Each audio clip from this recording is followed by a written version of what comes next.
The theory is easy. We are on the Van der Kloof Dam, 85 kilometres of water created in the 1970s, South Africa's second biggest. Northern Cape wilderness all around, and it has undoubtedly got 50-year-old catfish up to £50, which are seldom fished for. Here's a 30-pounder caught the week after I was here by one of the students from the Northern Cape Professional Hunting School, which is based here. These fish like to live under rocks and at the base of flooded trees. Paddle up to those, drop your fly, and you should catch them. It is, of course, not as easy as that. It takes a special kind of casting, as my guide and the man who runs the fishing camp here, Meinhard, explains. We slap for water and that attracts them. Slapping is the technique we use is we slap 2 times hard, close to the structure, and then we do a cast that's over the place where you slapped, and then you retrieve over that place. And yeah, we can do that for up to 20 minutes, and we'll see here comes a smallmouth yellowfish, and then all of a sudden you'll maybe see there's a largemouth coming or a big catfish. Yeah. So you get to spot the fish. Yeah. And when you say structure, I mean, you don't mean multi-story car park, do you? What do you mean? Trees and rocks. If you suspect that the tree has got a lot of branches, you can even start throwing the line a little bit, maybe 2 meters from the place you really want to be, and just slap and you'll call the fish. And if a tree has got birds in it, even better. And why is that? Because when the birds fly off and they do the fish eat their excrement. Well, that's a lovely thought. It does work though. You take a Montana type fly, slap, slap, slap 2 or 3 times, and then tickle it back. It is indeed the slap and tickle fishing method, pat pending. One thing the bird life here gives you is a clue about the numbers of fish. Every wrecked tree with enough twigs for cover has nests of chicks with their mouths open waiting for the next fish dish. And almost every bird you see out on the water has one thing on its little bird brain, and that's fish.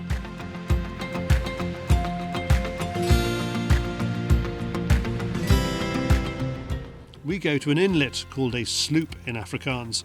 You can see some of the algal blooms here caused by nitrate runoff from farms upstream the Orange River. Unlike algal blooms elsewhere, this one doesn't yet affect the fish. They live underneath the green slick. Here we switch to frogs and poppers. There we go. Alright, stick you back in the water. What are you looking for in a catfish spot? Well, they use the sloops to hunt actually. At night they form a line and they push the fish in the direction of the shallow. So they are some of the fishes that can work together as a team to catch fish. And in the sloops normally there's a lot of small fish, so they are here. The barometric pressure is quite high and it's rising, and that is how I explain it, why they are not on, because if they are on, they're quite aggressive. Free slaps and they come for you.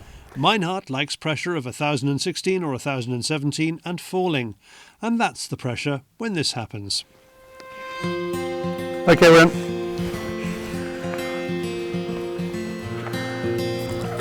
Come on, come on, come on, come on, come on, come on, come on, come on, come on, come on. Doesn't want to come. Really doesn't want to come. Ups. And he is 1.5 kilos, just over 3 pounds. Yeah, basically we use a big fly that is a slow sinking fly, because we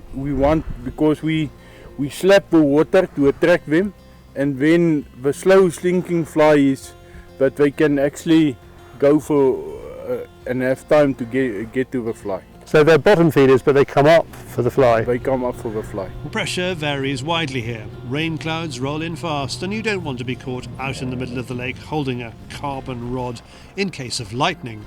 At times like this, best to head for the shore and sit it out in the bakkie. you know the sun will soon be out.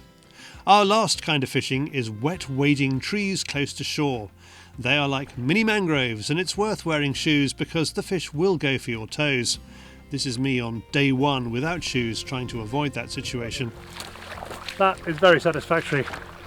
I saw it move out in the open water, cast over it, and bang, it went. That was marvellous. Give it up, give it up, give it up. Wonderful. Well, I reckon that's probably the last catfish I'm going to catch in Africa on this trip. And it is. Let's have a look on the scales. Scores on the scales are, it is 2 pounds. 2 pounds of catfish. It's been an amazing trip, and it's time to put this catfish back into its African habitat. We fish from dawn to dusk with occasional breaks, and we stay in a comfortable tented camp not far from the water's edge with home cooking and all the mod cons you need and none of the ones you don't. If you'd like to investigate a fishing holiday like this with a plains game hunting outing as an extra if you want it, go to salou.co.za. You could be this dachshund.